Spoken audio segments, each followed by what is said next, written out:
আজকের গল্প টুনি পাখির বুদ্ধি।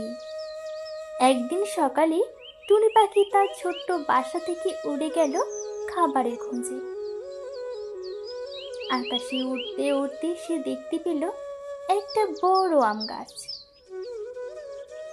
গাছের ডালে বসে সে দেখতে পেল একটা সুস্বাদু পাকা আম ঝুলছে। ঠিক তখনই একটা লাল রঙের শিয়াল এসে গাছটার নিচে দাঁড়িয়ে বলল, কিরে টুনি পাখি, টুনি পাখি, ওই পাকা আমটা আমাকে এনে দাও, আমি অনেক ক্ষুধার্ত। তখন টুনি হেসে বলল, তুমি তো শিয়াল, আর শিয়ালেরা তো খুব চতুর হয়, তুমি কি আম খেয়ে আমার দিকেই তাকাবে না?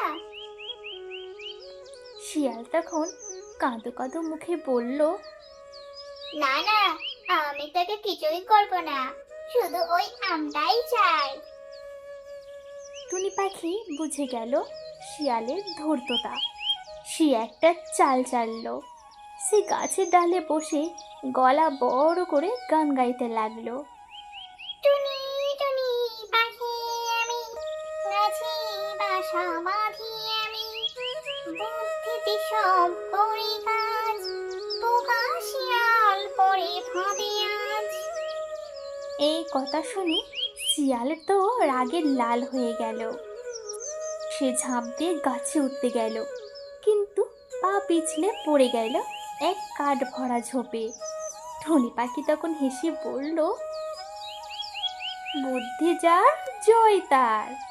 এরপর সে উড়ে চলে গেল নিজের বাসার দিকে, খুশিতে আবার গান গাইতে গাইতে।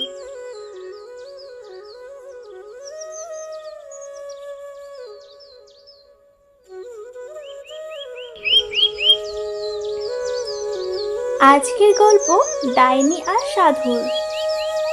জঙ্গলের ধারে একটা ছোট্ট গ্রাম ছিল, ঘন জঙ্গলের পাশে।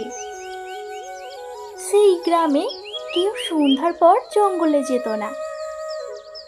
সবাই বলতো জঙ্গলে নাকি এক ডাইনি বাস করে। সে রাত হলে উড়ে বেড়ায় আর যাকে পায় তাকেই ধরে নিয়ে যায়। একদিন সেই গ্রামে এলেন এক বৃদ্ধ সাধু। মাথায় চুল জটা, গলায় রুদ্রাক্ষর মালা, হাতে দণ্ড। গ্রামের মানুষরা তাকে অভ্যর্থনা জানালো। সাধু বললেন, আমি এখানে ধ্যান করব কয়েকদিন, ভয় কিসে, আমি আছি তো। সেই রাতেই ডাইনি এলো। তার লাল চোখ জ্বলছিল আর চুল উড়ছিল হাওয়ায়। সাধুকে দেখতে পেয়ে হেসে উঠল। তুই সাধু হোস না জাদুকর, এই জঙ্গলে আমার রাজত্ব। সাধু চোখ বন্ধ করে জপ করছিলেন। হঠাৎ তার চারপাশে আলো জ্বলে উঠল। সাধু বললেন, তুমি যদি সত্যি শক্তিশালী হও, তবে মানুষকে ভয় দেখাতে হবে না, তোমার শক্তি সেবার কাজে লাগাও। ডাইনি তখন থমকে গেল। এতদিন কেউ ওকে ভালো কথা বলেনি।